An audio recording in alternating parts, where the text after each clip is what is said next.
Hi, I'm Dr. Stephen Keene, a primary care physician in our local community, and Pastor Scott's asked me to speak to you about the medical team and some aspects of the pandemic in our church. We formed a diverse group of various healthcare professionals to help advise the church leadership from a medical standpoint. We want you to know that we looked at a myriad of guidelines and official information, including national and more local health guidelines. We interpreted those in the context of our local healthcare systems and local experience when providing that feedback to the leadership of First United. I'd also like to speak about some of the non-obvious health impacts of the current pandemic. We're all aware that it's a respiratory illness, but it has serious effects on us as well because of the social isolation and some of the steps that we've taken to mitigate those virus-related health effects, such as anxiety, fear, stress, maybe even relationship discord when you are locked in the same house with somebody for 24 hours a day, 7 days a week. These health effects are real, and even prior to the pandemic, we were increasingly becoming aware in the medical community of the physical health effects of loneliness and isolation on the physical body. One study showed a 30% increased risk of heart attack and stroke on patients who were described as lonely. The church is an organization of people who gather to worship, perform outreach, and attempt to find peace and hope together.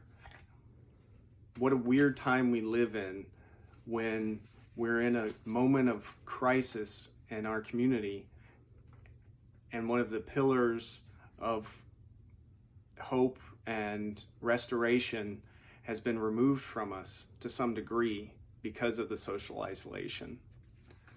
So as we slowly progress towards normalcy, I think we'll all have to make a decision individually about our quality of life and what's important to us and how that affects our participation in the church. So how do you make this decision? I would tell you this, to use the system that I tell my patients to use. First, you have to have information or the facts from reliable and accurate sources.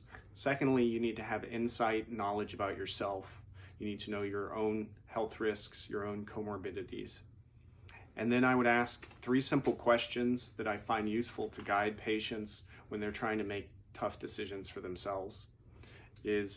What are your biggest fears or concerns? What goals in life are most important to you? And what are you willing to risk to achieve those goals? And what are you not willing to risk to achieve those goals?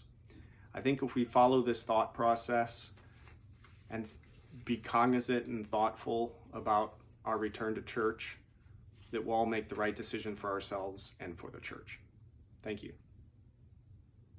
Hi, First United Church family. I'm Mary Beth Craig Oatley, and I serve on the guide team in Caring Ministries. I'm also on faculty at Daytona State College. A month ago, our healthcare program started back on campus to finish in-person labs. We were supposed to follow the CDC and the governor's guidelines, which are almost exactly what we'll be putting in place when we return in person to church. We had to follow a 6-foot distance from others. We have no more than 10 people in the room, wear masks at all times, wash hands coming and going, disinfect areas between use specific entrances and exits, leave doors open for ventilation, and most importantly, self-identify any symptoms and return home if we had them and try to seek medical care. In a month's time, we've had no active cases. Here are 3 things we learned that I think will apply to us at church too. It is different. Moving around took a lot of conscious thought and practice at first, but doing the steps repeatedly made it easier. People are more confident that this can work. Number 2, we all had to work together to make this work. I might need to wait longer so you can get through the door to keep our social distancing. Number 3, each person needed to decide to agree to and do the practices. The Apostle Paul reminds us in the New Testament to seek not only our own interests, but also the interest of others. This will be a way we can demonstrate Christ's love as a church if we follow the guidelines. First United, it will be good to see you again. We got this.